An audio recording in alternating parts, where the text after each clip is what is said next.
तीन महत्वपूर्ण महकमा हमारे समक्ष हाजिर है। माननीय मंत्री जी हैं, पटरी वाले भी हैं, आसमान वाले भी हैं और दोनों को फ्यूल देने वाले भी हैं। हम सब ने कुंभ का बहुत जिक्र किया।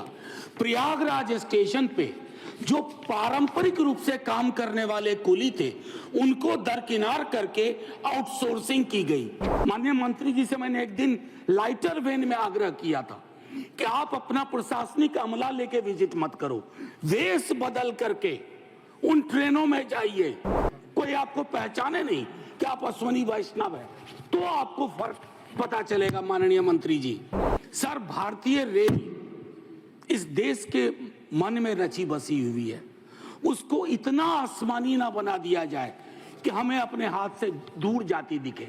माननीय मंत्री जी हैं, पटरी वाले भी हैं, आसमान वाले भी हैं और दोनों को फ्यूल देने वाले भी हैं।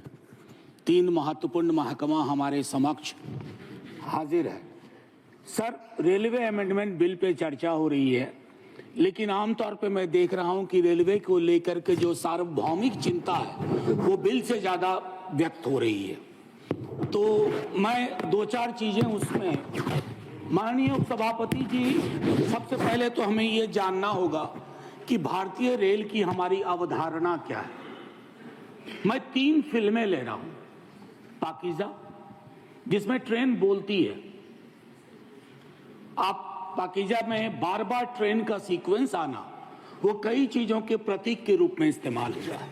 दूसरा, गमन, माइग्रेशन की पूरी पीड़ा, और मैं उस क्षेत्र से आता हूं जहां की ट्रेनों के नाम वहां के हालात बयान करते हैं। श्रम शक्ति, श्रमजीवी, जनसाधारण।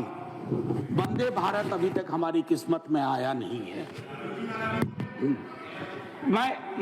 मैं कुछ बातें, माननीय उपसभापति महोदय, और एक फिल्म है कुली, उसके भी क्या निहितार्थ थे हम सब वाकिफ हैं।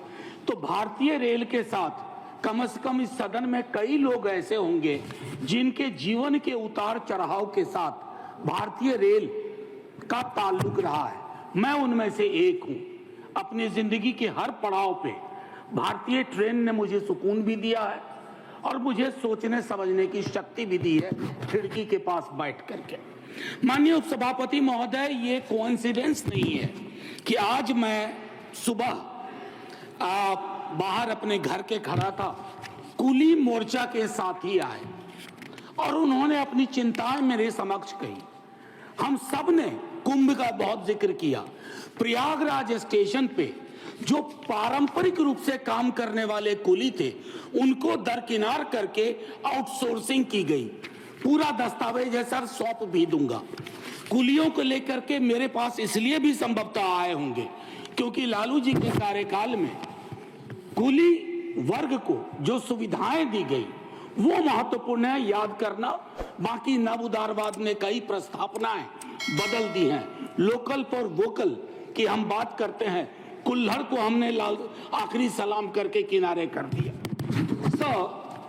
कुछ चीजें जो मैं कहना चाहूंगा, मैं माननीय मंत्री जी से कहूंगा, do we really require 100% electrification?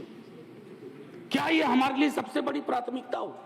उस रूट पे भी इलेक्ट्रिफिकेशन, जहां दिन में सिर्फ एक गाड़ी चलती है यहां से वहां, और मरहौड़ा में जो डीजल इंजन बन रहा है जिसकी कोडल लाइफ 30 ईयर्स है, उसका क्या होगा? अभी भी मरहौड़ा में निर्माण हो रहा है।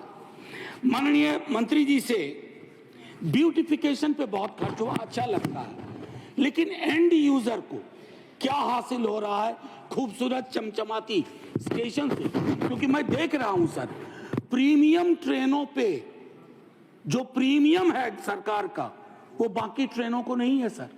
हाल में मैं तमिलनाडु एक्सप्रेस से गया था।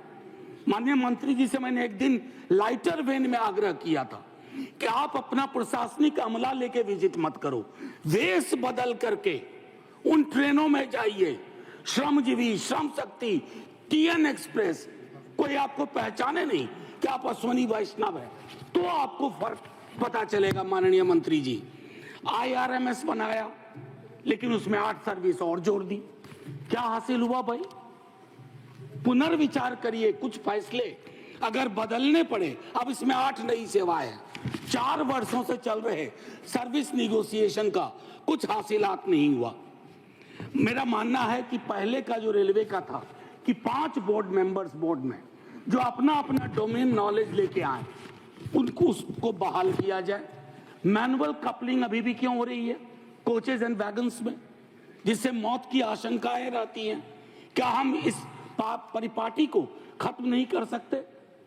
हम तो खैर क्या कहूं, शिकायत भी नहीं कर सकता। सीवेज में उतर के मरने वाले के लिए आज तक सिवाय आंकड़ों में जोड़ने के हमने कुछ नहीं किया।